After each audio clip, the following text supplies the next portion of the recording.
Selamat datang Pak Purbaya. Tuh, luar biasa kan? Sudah mau ke depan masih banyak yang hadir di sana. Baik ya, jadi kita tadi bicara tentang berbagai persoalan, ujung-ujungnya butuh APBN semua ya. Jadi dari kementerian, 5 kementerian tadi kita sudah dengar. Yang pertama ada 4 kementerian, lalu yang kedua tadi 2 kementerian. Ujung-ujungnya ternyata kebutuhan dana APBN-nya luar biasa. Makanya nggak gampang kalau jadi Menteri Keuangan ya. Jadi kalau kita lihat mengatur belanja tuh ternyata nggak mudah gitu ya. Maka saya undang Pak Purbaya, silahkan ke depan.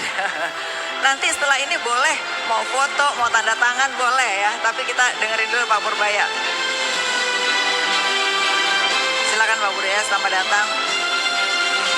Saya tuh udah sampai SMS 3 kali loh sama Pak Purbaya. Terima kasih. Silakan. Jadi hari ini Pak yang ditunggu Bapak nih, makanya nggak pulang-pulang. Biasanya udah sepi nih Pak. Baik, dari Pak Purbaya tadi itu kita sudah mengundang pagi 4 kementerian, yang barusan 2 kementerian. Semuanya ujung-ujungnya APBN semua Pak.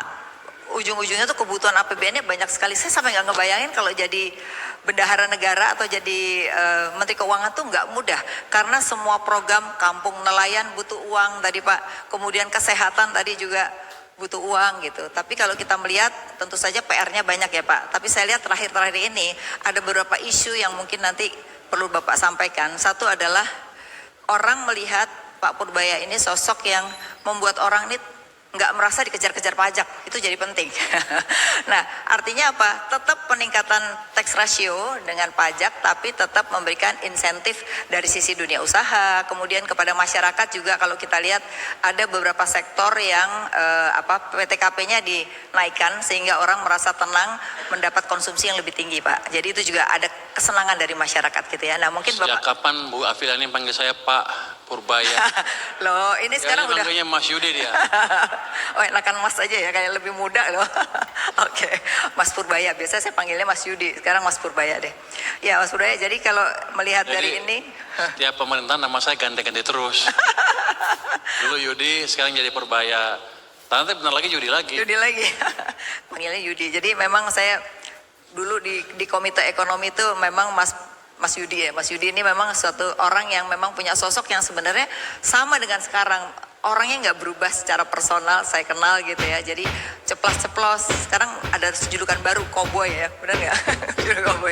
Tapi saya melihatnya adalah sesuatu yang disampaikan itu adalah yang memang kita tahu itu yang harus dilakukan gitu. Jadi saya termasuk orang yang saya kira ini harus dilakukan supaya orang meniru gitu ya. Tapi saya bukan karena ada Mas Yudi ya.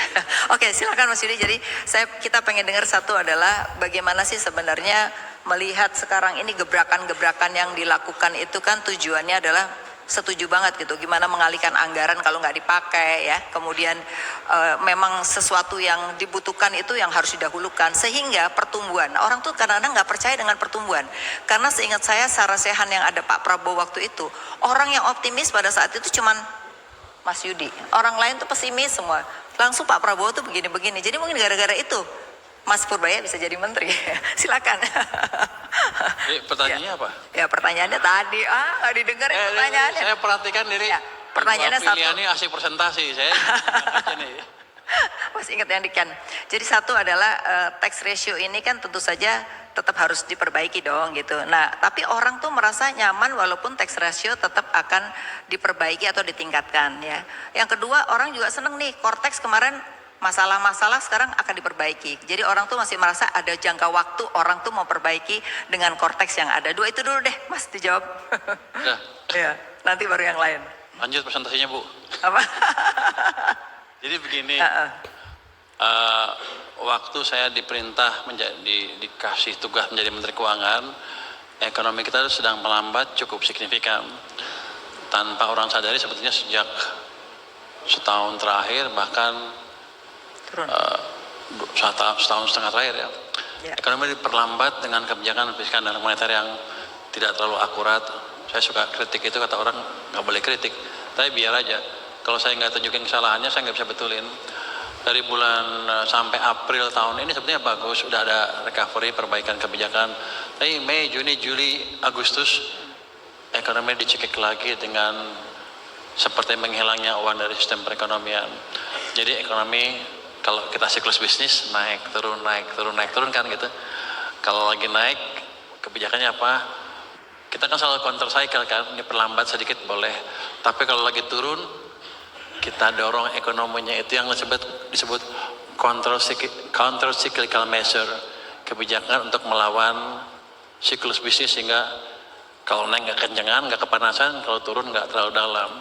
Jadi ketika ekonomi jatuh seperti itu, kalau kita kenain pajak di mana-mana, semuanya kenain pajak, kawinan juga katanya mau dikenain pajak kan ya? Betul.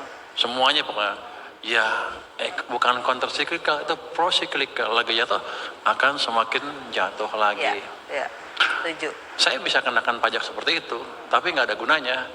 Makin jatuh ekonominya, pendapatan pajak juga makin kecil kan. Yes. Saya naikin lagi pajak, makin turun lagi ke bawah. Akibatnya ya ekonomi akan terus turun ke bawah, mungkin ke resesi yang mungkin parah.